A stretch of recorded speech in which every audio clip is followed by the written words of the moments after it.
What's going on, world? I hope everybody's doing okay. Welcome back to Real Day Nation. Here at Real Day, we love to have field days, and on Real Week, we love to let the real speak. And today's conversation is about mental health and suicide.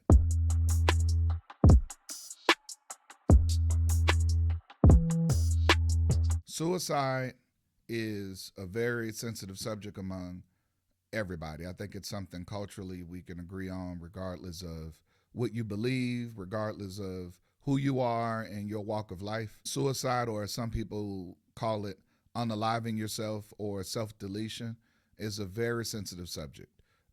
It's something that we should definitely talk about. And if you're out there struggling, you're definitely worth it. You're definitely worth being here. You're definitely worth loving. You're definitely worth caring for, just for being a person. You are loved, you are cared for. And we love you and care for you here at Real Day Nation. We don't have to know you to respect you and to love you as a person. Um, I love the humanity in you. We love the humanity in you. So you do have somebody out here, you know what I'm saying, that cares. Please, please, please, if you're listening, seek help. It's okay to seek help. Being somebody that has had those thoughts myself, yes, I have had thoughts of suicide myself.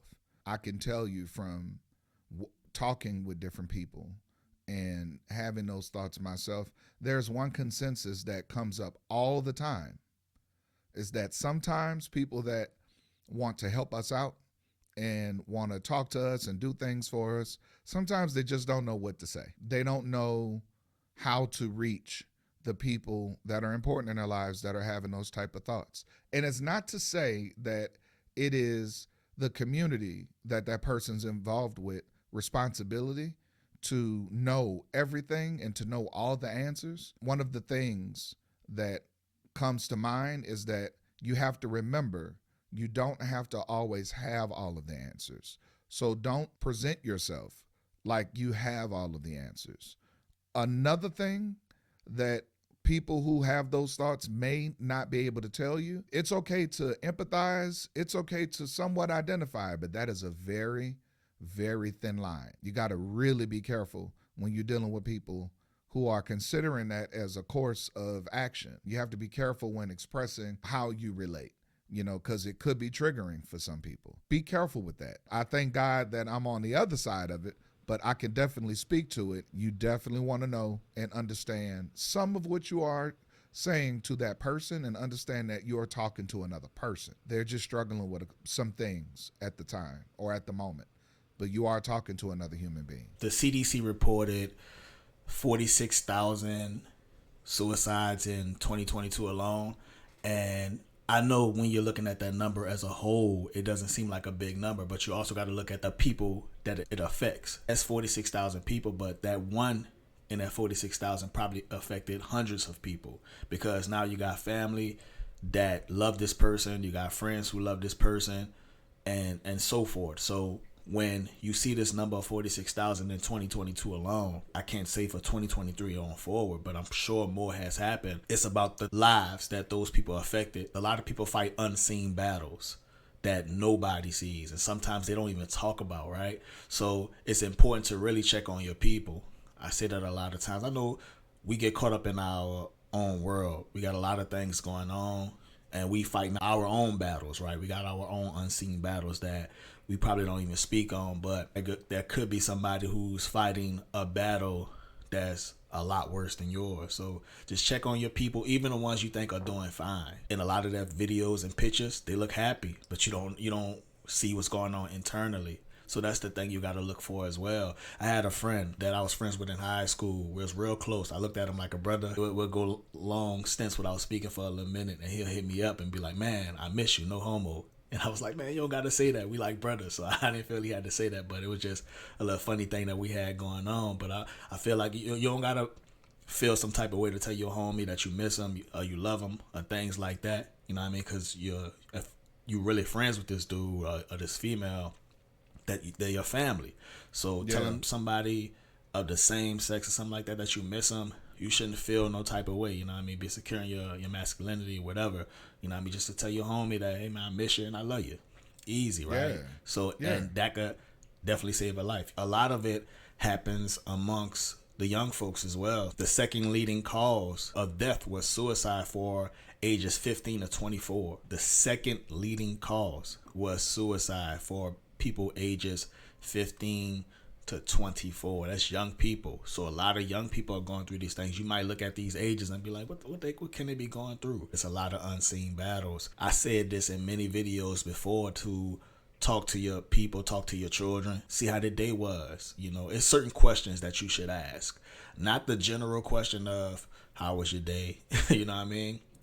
Hit them with something like, hey, somebody make you laugh today? Somebody make you smile today? Questions like that. Did you make somebody smile? Did you make somebody laugh? What you made them laugh about? That's the type of questions that you can ask your children to have that conversation with them, and not the general question. Because if you say, how was your day? Good. They're going to hit you with that one word, So just, there are certain questions that you can ask to broaden the conversation with your children, and even your young adult children as well, just to see what they're going through. The world could be tough out there, especially for young adults. The cost of living alone would stress somebody out. So it's those unseen battles. I know sometimes I can be guilty of it as a parent, and parents, y'all tap in and let me know. Sometimes I can belittle my children's struggle for the day. Now, you just want to be 100% about it. And it's not like you're trying to be evil or you're trying to be a mean person. It could just be something that was culturally taught. I know for me, it's just sometimes I may not think, and this is where you can get into dangerous territory. Sometimes I may not think that they had as tough of a day as they think they've had. And that's very dangerous territory because I'm not them. And I don't necessarily know the meter of when things become heavy for them. I know generally as a parent, but I'm not around them all the time. Most of the time they're at school or with their friends or doing extracurricular activities after school. So I had to learn to open up and ask probing questions to my kids that would cause them to tell me more about their day than just thinking to myself, well, maybe they didn't have as bad of a day as they're, telling me. When they say, hey, Dad, I had a bad day, or hey, Dad, something happened at school, I listen. But if it sounds like it's just a general story or I'm fine, sometimes I don't go past that. And now I go past that more recently now. And it's been eye-opening. I would encourage all parents and just all people to just take it one level further, than how was your day? Another thing that I do with my children is I try to put them in scenarios as well. Like I'll say, hey man, if you see somebody being picked on, being bothered or something like that, or you see somebody, one of your friends down, I ask them like scenario questions of how would they approach that situation. Now, it's one thing of what I do with myself. I had to check myself a few times on this. Was I'm a new dad, right? But not a brand new, like I got babies, but meaning like from this generation. But I have some old school ways that I seen from the older generation. When their boys will cry or feel emotional, they're like, man up, toughen up, things like that, which does not help the situation. So I had to check myself and get to a point where I try to teach them to articulate their emotions, like how you're feeling and why you're feeling this way, and try to navigate it that way instead of saying, stop all that crying, you need to man up and things like that, because that was not the solution to that problem that they're having. And that is also the reason why a lot of men, when we deal with mental health, we have a problem with that, because we try to fight it silently. There is an angle where your emotions can be used against you. And so a lot of men try to keep that in with themselves so their emotions won't be used against them with their loved ones, which is the crazy part, because a lot of men deal with that. So what I tell my sons is to articulate your emotions. And when you articulate your emotions to somebody and they still play on you, it's time to go ahead and get them up out of your life. You know what I'm saying? Right. When it comes to a lot of men, I know females deal with this, but I'm speaking on men right now. They go through this silent thing because they've been told all their life to man up and, you got to tough it out and things like that. And so you also get a lot of men who deal with people who they tell their emotions to, and on Mad Day, what you tell them is used against you as ammunition.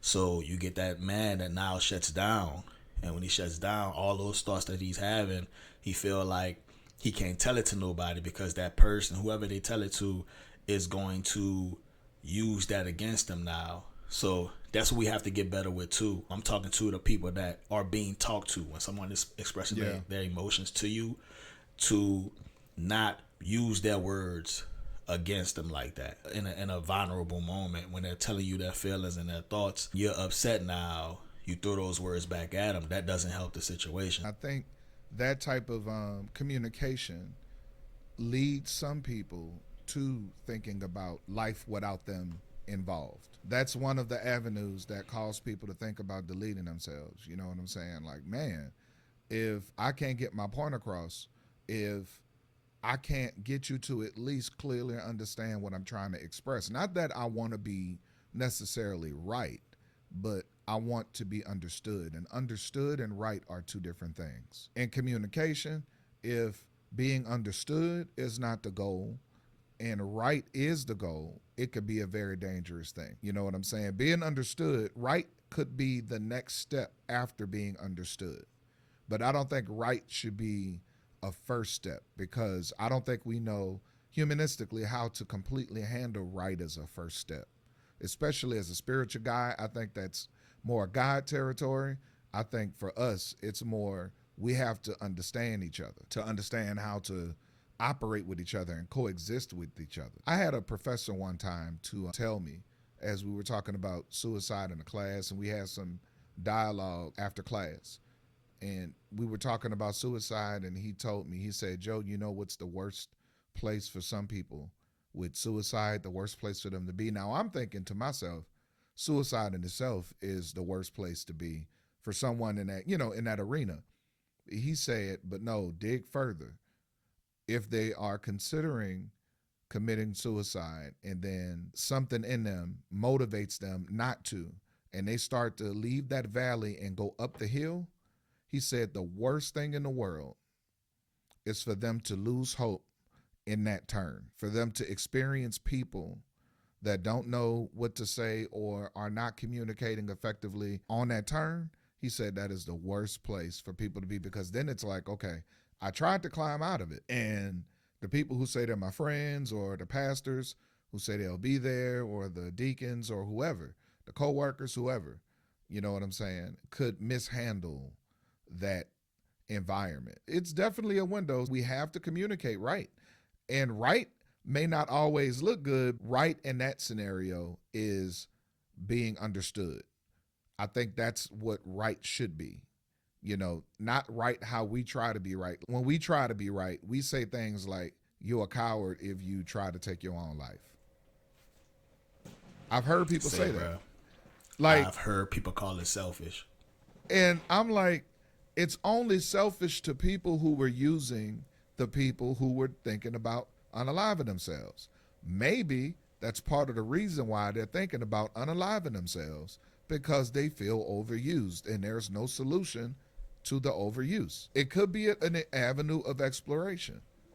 People get tired. People get tired. A lot of us who are watching this will be watching this on some form of social media, whether it's YouTube, Instagram, TikTok, Facebook, whatever. Wherever you're seeing this is on social media, right?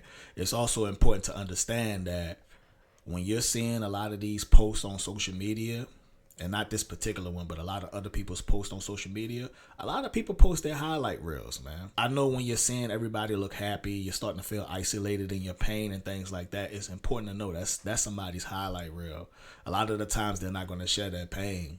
So you're not by yourself in this. A lot of people are facing this. Don't look at somebody's social media and everybody's social media and feel like, man, everybody's happy. What am I doing here if everybody else is happy? That's a highlight reel. That's facts, man. Yeah. Ooh, the highlight reel. Yeah. So it's a lack of representation. You're probably seeing. You're not seeing that people are speaking on this, or everybody's just happy go lucky and you're by yourself in this. No, it's a highlight reel. Right. Don't get caught up in it. Please, because if you just saw what they did, you don't know what they do when they get off that camera. When they hit cut, or they jump off of social media, you have no idea what's going on. You only know what you see. And I want to mention this, like, People, in most cases, it's also important to understand the arena that you're in when you're talking to somebody who may be facing this. Sometimes they may be looking for advice, and sometimes they may be looking for somebody to listen to them. So it's important to understand which arena you're in that category. Like, okay, if they want me to listen, okay, I'll listen. Or if you want some feedback, you want some advice, I'll throw that your way too. So it's important to understand that arena, and it's important to also give real support. Just telling somebody, oh, you'll be fine, or just pray about it, that's fine. Okay, you can tell them pray about it. I'm with that as well. But they also need additional support from you right now. I know dealing with people who are considering suicide could be a very difficult task.